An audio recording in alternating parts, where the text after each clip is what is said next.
No. What? No one could hear us. They should be able to hear us now, though. Couldn't hear us. No. The soundboard was disconnected. Is it connected now? It is connected now. Okay. Then here's a real quick recap of what we talked about. This is the last show until August 8th Yeah. because Pickle and Mallory are going to Italy. That is a summation of what There we you go. said. Yeah, there you go. Yeah. I was trying to do like the whole theatrical thing, but apparently I'm being silenced by my critics. They don't want to hear what I have to say. Like, they're afraid of what I have to say. I am afraid of what you have to say. The people are afraid of what I have to say. But the fact that we put a microphone on you more than anyone else says a lot about this company. True. It's true. I've been mic'd up more than any other person in the history of Dave Campbell's Texas football. That is a true fact. That's definitely a fact. That's definitely. I've had a microphone in front of my face for more than anyone else. Anyway, that's about it. So we are heading to the Texas High School Coaches Association Coaching School and Convention. Literally, we're packing up the studio right after we get done with this, and then we are heading down there. So if you are going to be down there, come say hi. We have a booth. Step will be hanging out. We'll be running coaches through the car wash. We'll be doing all sorts of fun stuff down there, and doing so very responsibly, very ethically and responsibly. That's how we roll. That's how we roll, ethical and responsible. Yep, core values. Hit the theme expo.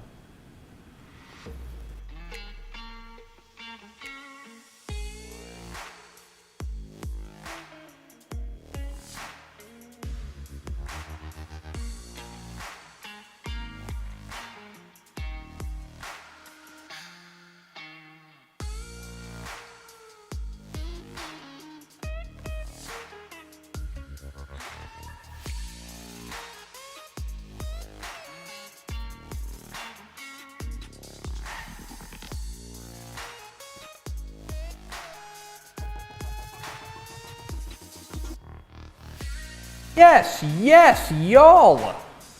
From the new Dave Campbell's Texas Football Mothership here in beautiful, scenic, crime-free Lewisville, Texas, it is Texas Football Today, a show that's here for now, but then we're going to be off for a couple weeks. My name's Greg Tupper. I'm the managing editor of Dave Campbell's Texas Football and TexasFootball.com. Thank you for spending part of your day with us. Whether you're watching us live at TexasFootball.com, on Facebook, on YouTube, on Twitter, or you listen to us in the podcast, which you can subscribe to on the podcast vendor of your choice. We don't tell you where to subscribe to the podcast. We just encourage you to do it. Either way, thank you for doing your part to support your local mediocre internet show. I am sitting over there at the helm today, making us sound good. She is Italy bound, Italian bound. I am San Antonio bound. San Antonio bound, and then Italy. She's the Duchess of the Dorks, Miss 305. She's Ashley Pickle. Howdy, team. Hi. Hello. Today is Thursday, July 18th, 2024. It's Thursday. 133 days until Thanksgiving. Happy birthday to Vin Diesel. Oh, solid. Do you think The Pacifier is a good movie? I'm sorry, were you talking to me or to yourself? You. I have never seen The Pacifier. You've never seen The Pacifier? No, Ashley. I've never seen The Pacifier. Well, that's on you. Get good. Is this, there was another, okay, is this like the Emperor's New Groove or whatever? Oh my God, The Emperor's New Groove is so good. You still haven't watched it? No. Dude, Hank would love that movie. You're depriving him of his childhood, honestly. Like, but what I'm saying is that every once in a while, and this has happened a couple of times throughout the course of our relationship, is that you have come to me and said, hey, did you like so-and-so? And I have said, oh, I haven't seen that. And you have acted as if I haven't seen, like, The Godfather. Yeah, basically. The Pacifier's not. But The Emperor's New Groove is absolutely in that category of, like, things it's wild to me that you have not seen. Okay. Don't get me started back on this. I'm just saying that, like, I feel like you and I have differing, like, levels of... You have a child at this point. How in the world has he not? You have 2 of those. Okay. Tell me you're not a parent without telling me you're not a parent. You think I choose what my kids watch? Well, you should try and introduce them to Emperor's New Groove. Do you know how many times Tell Hank Ashley Pickle likes this movie, and he'll watch it. I guarantee you that'll work. Do you know how many times I have watched Cars? I love Cars. In the last, like, 2 months? Cars is a great movie. It's episode 1787. On today's show, folks, we're going to talk about a piece I put up on TexasFootball.com, the 25 best district games heading into 2024 Texas high school football season. We'll count them down for you, 25-1, coming up here in a moment. In the back half of the show, we're going to be joined by the new head coach of the Rockport-Fulton Pirates. Coach Eric Soza will join us, and if that name sounds familiar, it is because he's the former Beeville Jones offensive coordinator. And if not for that, then he is like one of the most celebrated players in UTSA football history. He was a star quarterback there for the Roadrunners. I think you can really make an argument that he was like their first real star in program history. We will hear from Eric Soza, who will join us from his new job at Rockport-Fulton, coming up here at the back half of the program. Do we have first fourth through the door? We sure do.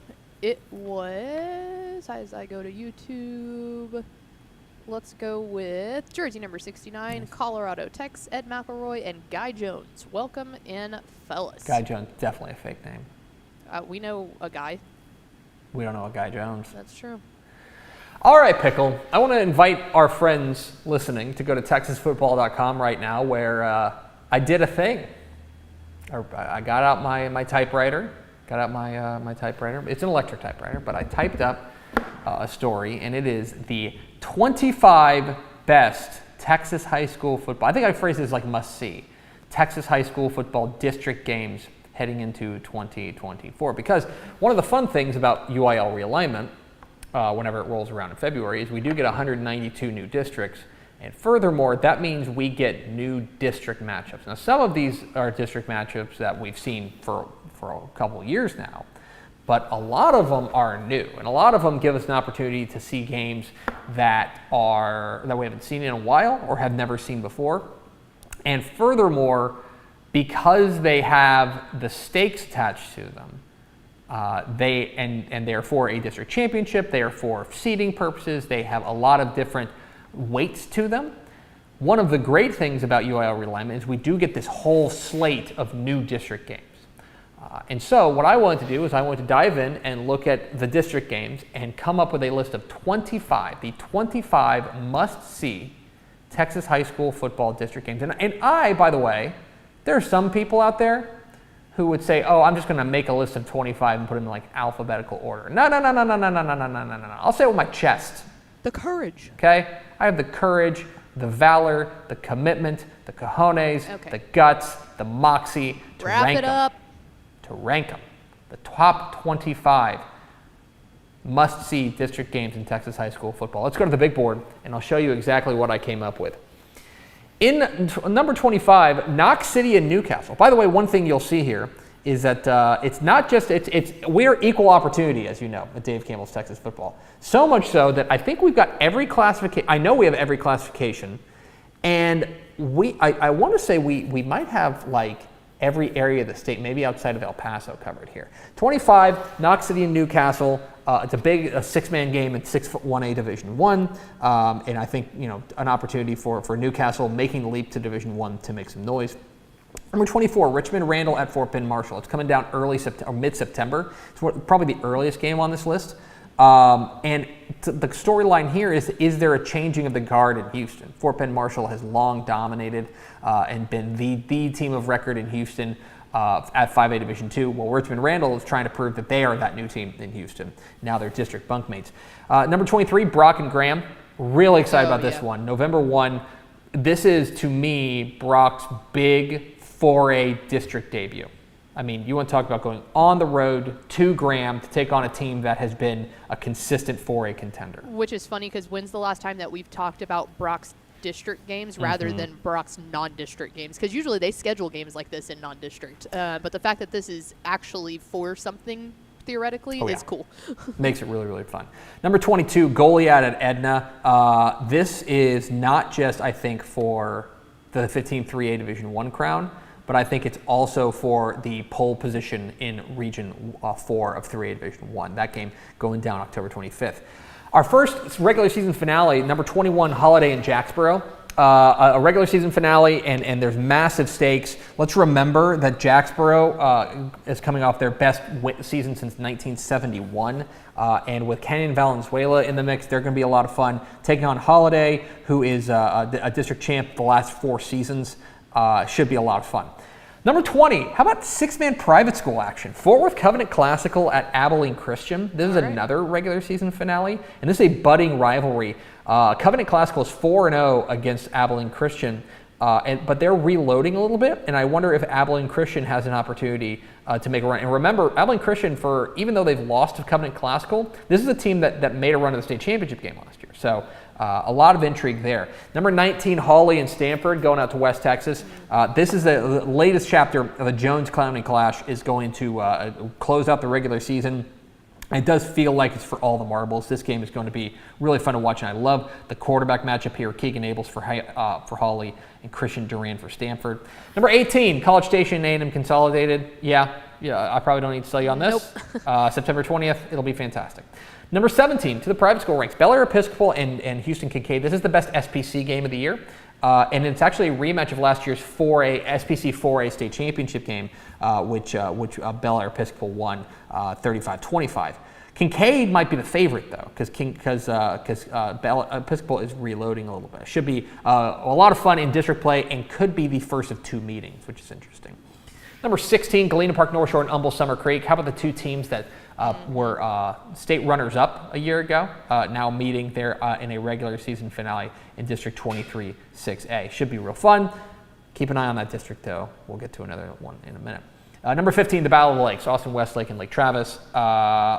Every one of these games has a different flavor. Mm-hmm. The flavor of this one is the quarterback matchup, Reese Wise for Westlake against Chaston Titta for Lake Travis. That should be really fun to watch. And let's be honest, sometimes you just have to play the classics. 100%. Play the hits. Number 14, Jonesboro and May, another 6-man game. This was 14-1A Division I, was untouched by realignment, which means we're going to get another great matchup between these. Remember, they met twice last year. Jonesboro beat them in district play and then beat them again in the Region 4 final. But May wants to get a little bit of revenge. Should be a great 6-man matchup. In number 13, Cooper and Honeygrove. This is, I wrote on TexasFootball.com, this is a real Texas high school football litmus test. If you're into Cooper and Honeygrove, if I say Cooper and Honeygrove and you're like, oh yeah. Like you're one of us. You're one of us. Yeah, you're a sicko. Should be a lot of fun there. Number 12, Bremont and Mart. Mart has not lost a district game since October 23rd, 2015. Oh, goodness. That's the one and only district loss for Kevin Hoffman in his tenure at Mart. This feels like the biggest test for Mart as Bremont gets put into their district. They've won 44 consecutive district games, has Mart. Number 11, another kind of new matchup here, Falls City and Shiner, October 18th. This is spectacular stuff. I'm really excited because you've got Shiner dropping down to 2A Division II.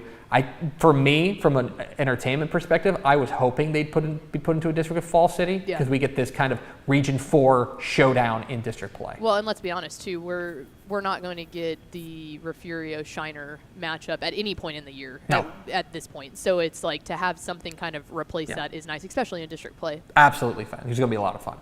To the top 10 we go. Garrison and Timpson is number 10. Timpson, of course, 16-0 state champions, but the team that played them the closest, the 2A team, I should say, that played them the closest last year was Garrison, both times. They played them relatively tight. I think 9 points and 11 points the first 2 times they played. What's interesting is that because this is November 1, it's late in the season, we will have a much better feel for what Timpson looks like after Terry Bussey. That'll be really interesting to see.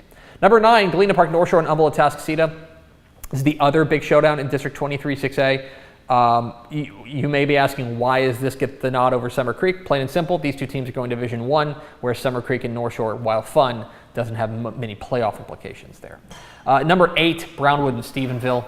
I love that this is a rivalry or a district game now.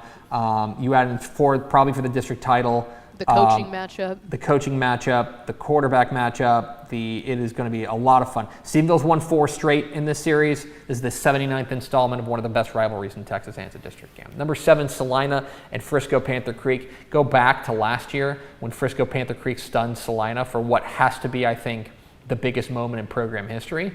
Now Salina gets an opportunity to hand him a receipt, and this should be really, really fun. Early or late September for that one. Out number 6, Kilgore and Chapel Hill.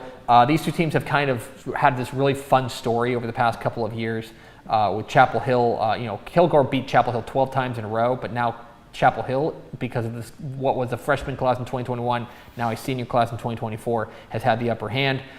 Kilgore has to go to Chapel Hill. This should make really fun to watch. To the top 5, Columbus and Hitchcock, October 25th. This is the 4A game or the 3A game of the year. This is this is star power. This is everything you want in 3A football. It's going to be awesome in Galveston County.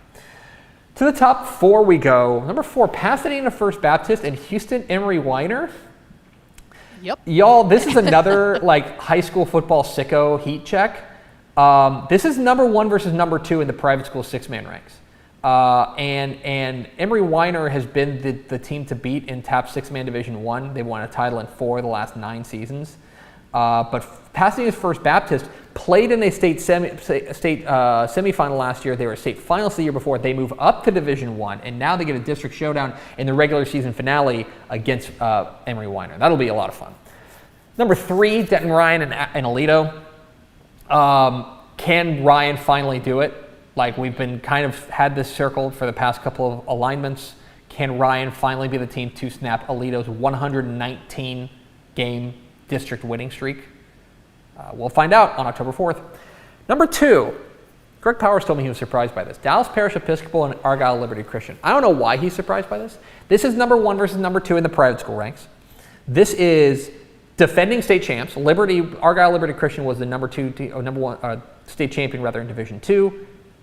Parish Episcopal was the state champion Division 1. There's quarterback matchup. There's bloodlines here, including Liberty linebacker C.J. Witten is the son of his dad, Jason Witten, who is the coach there at Argyle Liberty Christian. This is the private school game of the year. Like, this is, of course, going to be on this list, and I think at number 2, it's deserving there. But on number 1, I don't think there's really any debate here. Duncanville and DeSoto. We'll have a lot of talk about Duncanville and DeSoto in the lead up here. It's October 11th this year. My big question here is, how much has DeSoto's win over Duncanville last year changed the tenor of the rivalry? Because forever it was just like, okay, Duncanville's going to go, but finally DeSoto was able to like snap that losing streak and get on the good foot. What does that do for the rivalry? Duncanville and DeSoto, the number 1 district game to watch in 2024. You can see my complete list and argue with me on TexasFootball.com.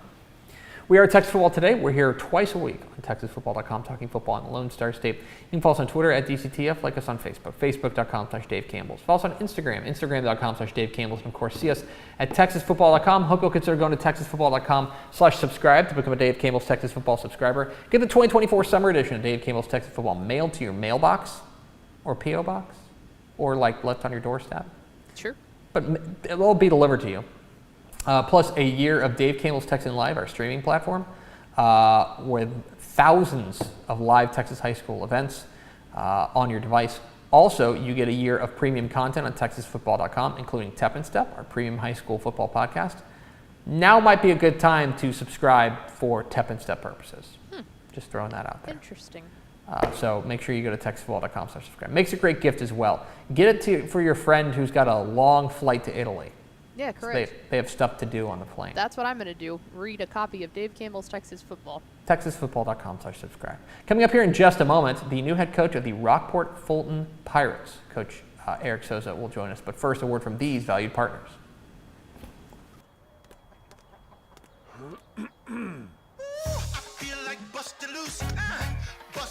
Come on. Get on up. Oh, yeah. Get on up. Bust it loose when you wanna sing. Bust it loose, baby, do your thing. Talking about bust it loose, yeah. Hi, I'm Jennifer Potter, Executive Director of Be Well Texas. Too many people are struggling alone these days, and alcohol and drug deaths are increasing. We started Be Well Texas to offer high-quality, science-based addiction treatment and recovery services anywhere, even at home. We provide compassionate, caring support virtually or in person. In many cases, there is no cost for treatment if you don't have insurance. Really. Welcome to Be Well, Texas. We're glad you're here. Wing is the largest residential drone delivery provider in the world, delivering to your home in less than 30 minutes. Order using an app just like other popular delivery services, and Wing's automated drone takes care of the rest.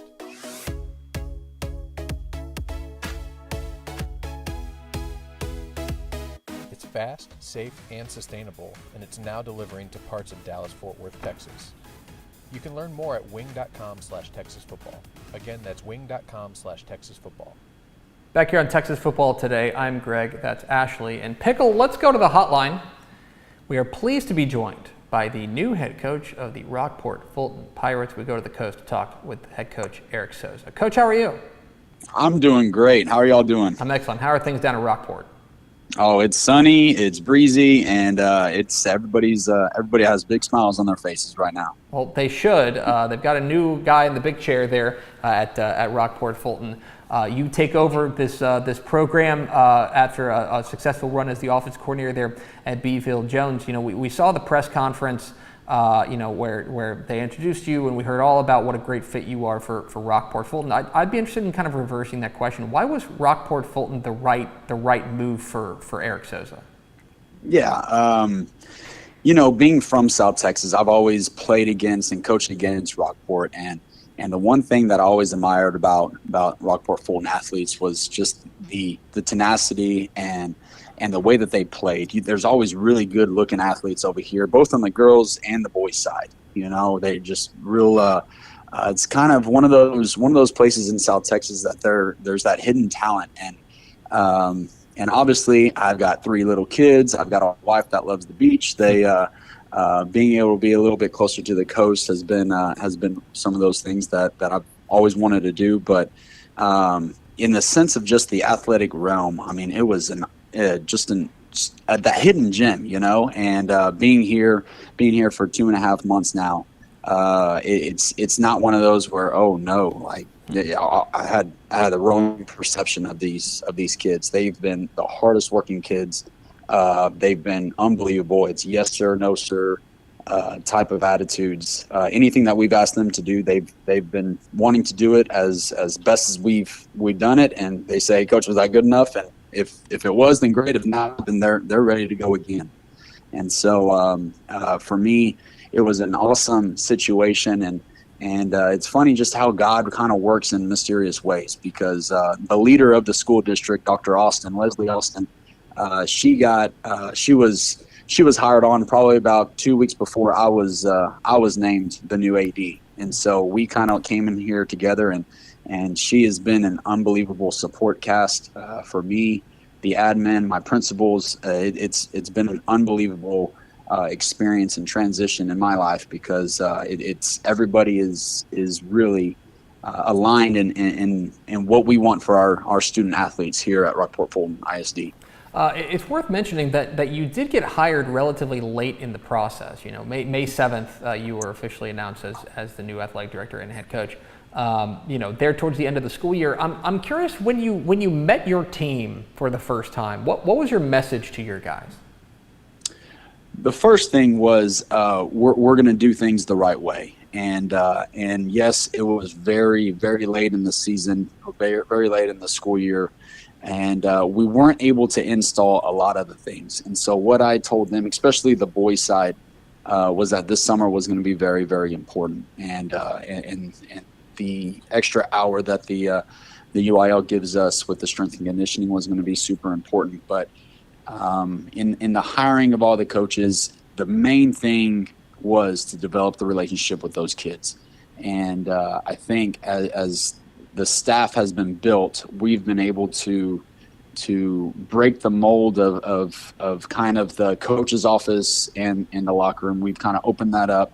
These kids have been very receptive. I'm all about loving on the kids, have relationships, talk to them, not just about football, not just about basketball, baseball, track, but hey, what do your parents do? What do you like to do? A lot of these kids, believe it or not, they love to fish, and and I've been trying to get some of their secret spots. They're not telling me right now, so I guess that relationship hasn't been built that well yet. But it's been a work in progress. And what I told them was, hey, if you just trust and you give us your all-out effort, give us your heart, and I promise you, we're not going to let you down. We're going to love you even more. And then once they know how much you actually care about them, then we're gonna be able to be tough on them. And it's not just tough as in yelling and screaming. It's tough because there's an expectation, and these kids they're gonna meet whatever expectation you have. And I have built a really great coaching staff. Some of the coaches that have been here, and then brought other coaches on that. I think we're gonna be able to do a lot of really, really good things here at this district. Eric Soza, the head coach of the Rockport-Fulton Pirates, joined us here on Texas Football Today. Get involved in the conversation at hashtag TF Today. Coach, I'm curious, it's a unique situation for a lot of these players. You're their third head coach they've had in 3 years. There's been a little bit of a turnstile situation there. What kind of challenges does that present for you coming into a situation where these guys, you're another voice in the room that they haven't had that consistency? Yeah, and really, I mean, they've seen the highs and they've seen the lows. The senior class, their freshman year, they went 10 wins. They went 2 rounds deep in the playoffs. Their sophomore year, they won 3 games. They moved up in classification in 4A D1, and they went 3-7. Last year, they went 2-9, made the playoffs.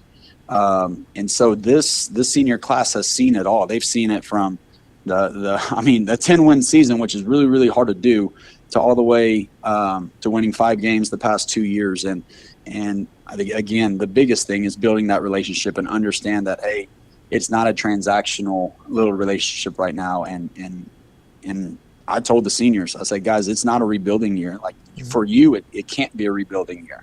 And we've got to make sure that we're working hard, and we're gonna have to lean on those seniors and make sure that they understand that, hey, this team is going to go as you go. And again, building that trust. And that's the biggest thing is we're going to build a program on trust, on transparency, and just understand that, hey, we're going to put the work in. I can't promise you that we're going to win a lot of games. I can't. But I'm going to promise you that we're going to be in the best position to be able to win games and be able to win games on the court and in the classroom as well. You're taking over a team, you mentioned it, 2-9 last year, but they were remarkably young. I mean, this is a team that you're bringing back, I want to say, 26 of the 26 of the 35 lettermen or something. It's a crazy number. When you take a look at this roster, what has you most fired up about the team that you're inheriting? I can't wait for August the 5th. It's like you said, we have a lot of returners. And the thing is just this summer, they've answered the call. They've come to the morning workouts. We start morning workouts at 7 a.m. I've never done workouts at 7 a.m. in the summer. It's normally around 8:30 because the kids want to sleep in. But these kids, they're coached, the earlier the better. Earlier better, let's do it. And we've had unbelievable numbers. Our skilled guys, they're plentiful. I mean, right now we're projected from the numbers that we have. We're projected to have 45 to 50 kids on varsity. Wow. Just from juniors and seniors, if we're just talking those numbers, and which allows us, especially in 4A D2, now you can talk about 2 platooning, have offensive guys, go defensive guys. We can allow that to be able to devote more of that time to the install, because again, we can install during the summer, but there are kids that have to work. They're not able to come during the workouts. So we're going to have to kind of build our team, and it's going to be pretty quick, and it's going to be a learning curve for us as coaches as well. And but as long as we get ready before that first district ball game, that's going to be the mentality that we have. We have 2 scrimmages and quite a few preseason games to get the right pieces in the correct spot. So we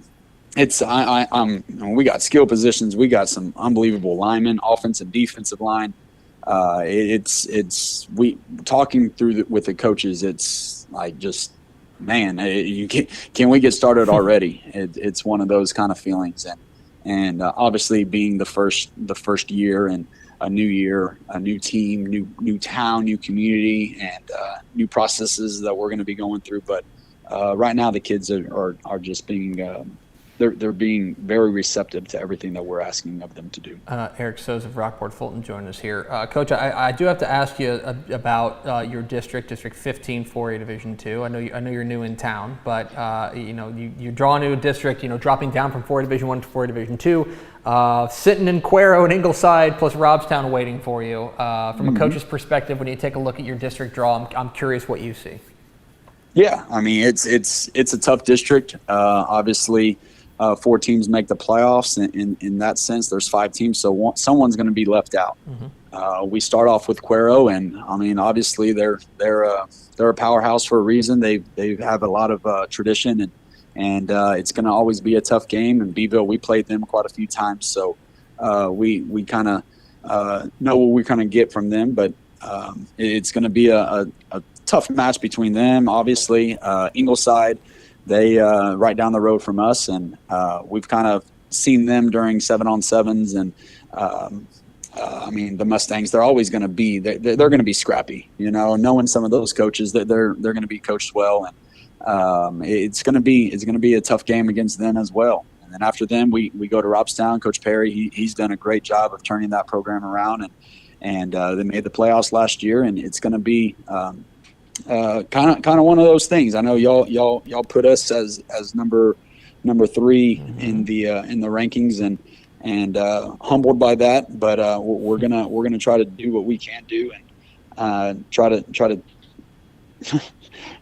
go out there and win the first game. That's kind of what we're worried about. And then obviously the last game is against Sinton, ranked 10 in the state, for deservingly so. Coach Troutman has done a great job over there, and has done unbelievable things with that program. And but it's just one of those games where are things that I'm not really worried about district right now. I'm worried about getting our kids in here, focused on getting ready for August the 30th against Orange Grove, because that's going to be the first true test that we have. And eventually, once we get to Cuero, hopefully we have all the pieces in the right spot. I'm sure there are folks who are tuning in who they know Eric Soza, the coach, but maybe they remember him more as Eric Soza, star quarterback of the UTSA Roadrunners. You were obviously integral in helping to build the foundation of that program. I'm curious how much, obviously this is a program that's taken off, conference championships and the like. How much pride do you take in your role in helping UTSA get to this spot? Oh, just an immense amount of pride. Seeing what Coach Traylor has been able to do over the last few years with Frank Harris at the Realm. He's broken all my records. I don't think anybody remembers who I am now, because he's done such a great job of doing that. But that's kind of that's what we as that first team, as that the first couple of years, that's what we wanted to do. We wanted to make sure that what we do allowed other people to want to be a part of it. And I feel like Coach Coker did an unbelievable job there. He was the right person for the job to get people there, to get those kids that felt like that just had a chip on their shoulder, that wanted an opportunity, and UTSA allowed us to do it. But those are long ago days, and it's great whenever now people talk about UTSA, and it's not just a commuter school anymore. It's man, they're going to be playing the UTs again this year. They're going to be in some really good games, and it's unbelievable that we've been able to do that over 10 years now, and just unbelievable proud.